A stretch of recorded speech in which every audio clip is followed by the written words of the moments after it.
way you beat a guy like that, you're not going to outbox him. If you're waiting on him and he's initiating and he's feinting you into counters and then he's countering the counter, you're going to lose that fight. You know AJ's chin's gone, right? Like, and I'm not saying that I believe that. I don't believe that. I think getting beaten up by Daniel Dubois does not mean your chin's gone, especially when you keep getting up and you managed to rock him late in the fight and you stayed in the fight. And I think Daniel Dubois is a freak like, you know, AJ is a freak. He's a one-off. Jake Paul is not Daniel Dubois.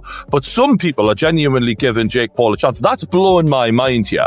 Now looking at the age difference, we've got 28 years old compared to 36 years old. So I guess the advantage there goes a little bit towards Jake Paul. 28-year-old is better than a 36-year-old. Max Kellerman recently broke down why he believes Jake Paul might actually have a real chance against Anthony Joshua. In Kellerman's view, Joshua is a proven former heavyweight champion with elite skills, but time may be catching up to him. Jake Paul, on the other hand, brings youth momentum and self-belief into every fight. Kellerman suggests that for Joshua to secure the win, he'll need to fight with the energy and urgency he had in his prime, staying sharp, pushing the pace, and refusing to let Jake out-hustle him over the course of the bout. And he's feinting you into counters and then he's countering the counter, you're going to lose that fight. Joshua has to impose his size, strength, youth, go to the body. He has to be willing to take certain risks. And if he does that... Some analysts are actually giving Jake Paul a real shot in this matchup. And Max Kellerman is one of the most vocal. He believes Jake isn't walking into this fight blind. Over the last few years, Jake Paul has been tested under bright lights, fought on massive stages, and dealt with pressure that would freeze most inexperienced fighters. Kellerman says that experience has changed him.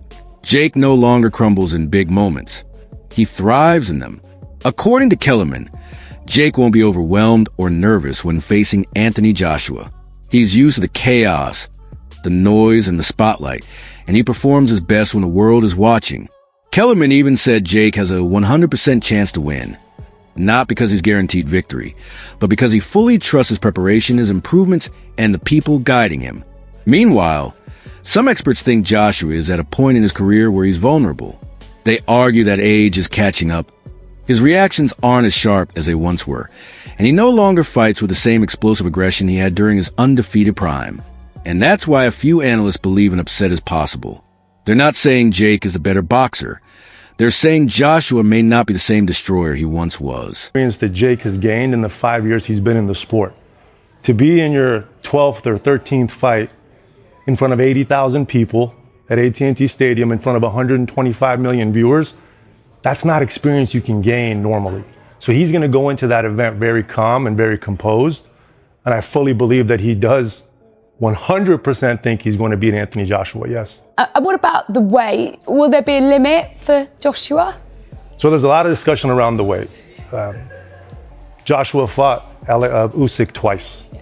Both of those times, Usyk was 221 pounds. Joshua was 240 to 245. When Jake fought Mike Tyson last year, 227 pounds. I expect Jake will come in anywhere between 225 and 230. And Anthony Joshua has a weight limit of 245 pounds. There will be those, as you're aware, that will look at it and criticise this fight. There already have been, haven't there? They'll say it's a real mismatch. What would you say to them? Are we going to be watching sport at its purest? I would say it's much less of a mismatch than what you saw with AJ and Francis Ngannou, who a massive man, but relatively no boxing experience. I would say it's much less of a mismatch than AJ's 9th or 10th fight against guys who've been knocked out 20 to 25 times. Given AJ's pedigree, Jake is built for this. Jake is built for the big moments. So do I think it's dangerous for Jake Paul? Absolutely. Do I think it's also dangerous for Anthony Joshua? 100%. I mean, we're just watching some of these punches being thrown now. Can he take something like that, Jake Paul? Hey, Alexander Usyk took it, right? I think that was a perfect 1-2 combination by Joshua, again, on a fairly stationary fighter in Francis Ngannou, who had a good performance against Tyson Fury. But I don't think Tyson Fury took that fight serious for... Max Kellerman recently shared his take on why Jake Paul might actually have a shot against Anthony Joshua. He acknowledged that Joshua is a highly skilled former heavyweight champ, but pointed out that age could be a factor. Jake, on the other hand, brings youth, energy, and confidence to the ring. Kellerman explained that for Joshua to come out on top, he would need to fight like a younger man, staying aggressive, moving constantly, and keeping the pressure on Jake throughout the rounds. Kellerman also emphasized that Jake Paul's mindset has evolved over the years. He's experienced multiple high-pressure fights and has learned to stay composed under the spotlight. According to Kellerman, Jake won't feel nervous heading into this bout because he's been through similar high-stakes situations before. The analyst believes that Jake thrives in big moments and performs best when the pressure is at its peak. While Kellerman isn't saying the win is guaranteed, he argues that Jake's confidence in his training, skills, and team gives him a real chance. Some experts even suggest that a surprise outcome is possible.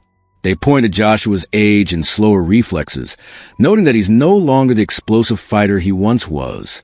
These analysts also highlight how much Jake has improved. His power, conditioning, and boxing fundamentals are far stronger than in previous years. Taken together, the age factor, Joshua's current style, and Jake's development make this matchup far more intriguing than many expected. Really well for Paul. He's not going to land on Joshua, is he? Joshua's going to be far too skilled in evading whatever Jake Paul could throw at him. Because I don't believe he's an evading fighter. I think he's one of those fighters that is extremely powerful to where a fighter is simply afraid. The problem is that all of the pressure's on Joshua at the moment. So Jake Paul, if he gets knocked out in 12 seconds, he should get knocked out. The problem is, as soon as Joshua starts taking damage, all of a sudden he's thinking, the world is watching me, I'm a professional fighter, and I'm getting beat off a YouTuber. All of the pressure is in Joshua, and that's a lot that can weigh on a man. Just Jake Paul can't damage him, though. Like people can damage him, though. He's went down. No, people can. World people champion. Can. Yeah. No, like Alexander Usyk can, Daniel Dubois can, but these are supreme athletes. Jake, completely correct. Paul, yes, there's a difference in someone who's been boxing their entire life versus a YouTuber. I completely understand that, but you can't deny that Jake Paul has power. I think it's one of his only attributes. I think he's a very poor boxer, but what he does have is a weird technique where you don't know How do we what know he's got power? How do we know he's got power? He's knocked people out. What Ben Askren and Tyron Woodley? Yeah. Tyron Woodley was Like, arguably one of the best UFC fighters there's ever been. Mate. Like, No, mate. I'm not suggesting that. I'm not suggesting that he's going to go in there and walk Joshua all over. But you can't deny that he has lights out power.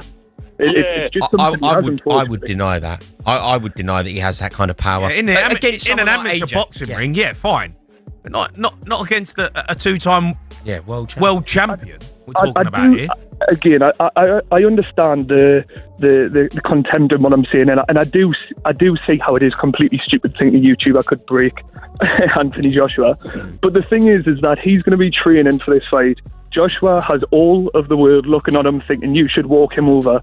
If it gets 2 rounds, 3 rounds inside, I think Joshua loses. Yeah. You think he gets beat? I mean, I think the pressure will get to him. I think if he loses to Jake Paul, he's the embarrassment to boxing. And if you get inside 3 rounds where you've not put him away like everyone thinks you will, all of a sudden that pressure to finish the fight as he should is going to gain and gain and gain. Is there any truth in this, Jamie? Can you see a world where Dan's theory is basically this geezer can punch and he therefore has a puncher's chance? I think he's got no chance. Like slim, if none. No chance. None. Literally none. No chance. No, it's one of them, innit? I honestly, without going like extreme, Dan, I think Anthony Joshua, if he could only use one hand, wins the fight. I honestly do. This is the thing, and I love Joshua. You know, he's arguably the pride of Britain when it comes to boxing. He's a great fighter. But could you say he's past his best? Could you say that he's been tested too many times? The thing that it relates to me is when you look at Silva in the UFC, as soon as he got knocked out, his chin became glass. And I think that's the same with Joshua. I don't think he can take a punch anymore. I think he's one of those people where it's almost he damages way too easy now. And it's one of those things where I think when you're a boxer and you've had a few defeats and you've had a few lights out. Tony Jeff, an Olympic-level boxer, offer fresh perspective on why Jake Paul deserves serious attention. He pointed out that Jake has access to every resource a fighter could dream of, from elite trainers and world-class conditioning coaches to sports psychologists, nutrition experts, and top-tier sparring partners. Paul can create a flawless training camp without compromises. Jeff also highlighted that Jake understands the magnitude of this fight. It's the biggest challenge of his career, so his preparation will likely be more intense than ever before. On top of that, he has the youth advantage. In boxing, Jeff explained, being younger is a huge edge. Younger fighters recover faster, handle grueling training better, and bring more energy and strength into the ring.